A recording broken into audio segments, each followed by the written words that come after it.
simplest way to say it's a new Cold War is because we have gone from a period where the two sides, when looking at one another, regarded the other as neither friend nor foe, something in between, ambiguous. We weren't quite certain what, but neither friend nor foe.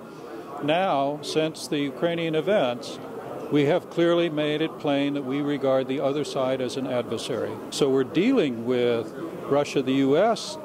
as an adversary, the U.S., Russia as an adversary.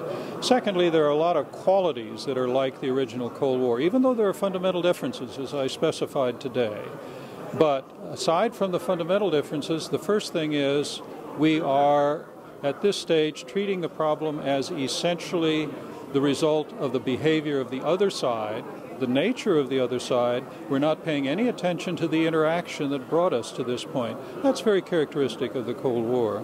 Secondly, we have very limited expectations for the relationship. We think only on a few points will we be able to cooperate, but not in a general way that will begin to transform the nature of the relationship itself. And that was also true of the Cold War. We had very limited expectations for cooperation and what it could and could not accomplish. Third, as you've heard throughout the conference, there have been all of these illustrations, especially on the U.S. side, of cutting contacts, whether it's military to military, whether it's civilian atomic cooperation, whether it's under the NATO-Russia Council, whether it is cooperation between Department of Energy and energy scientists on the Russian side. In all spheres, we have literally cut off government-to-government, agency-to-agency cooperation. That also is like the Cold War. Indeed, during the Cold War, when we prevented the export of civilian technology that could be used for military purposes, that was COCOM. We have COCOM back, that special committee that did the same thing during the Cold War. And third, and fourth, and most seriously, the original Cold War's epicenter was the confrontation in the middle of Europe between the Warsaw Pact and NATO.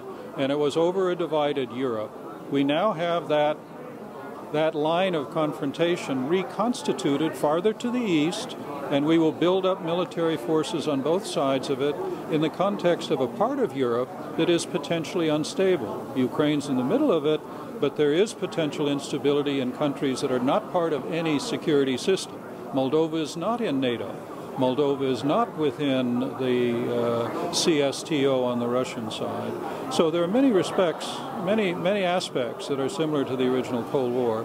And in a sentence, the consequence means enormous damage that will be done to U.S. foreign policy and to Russian foreign policy, and very considerable consequences for many aspects of international relations, beginning with monitoring, managing, regulating arms races, both nuclear and conventional, dealing with proliferation of weapons of mass destruction, dealing with regional crises. For example, were there to again be an explosion around Nagorno-Karabakh, the United States and Russia won't cooperate in controlling that violence.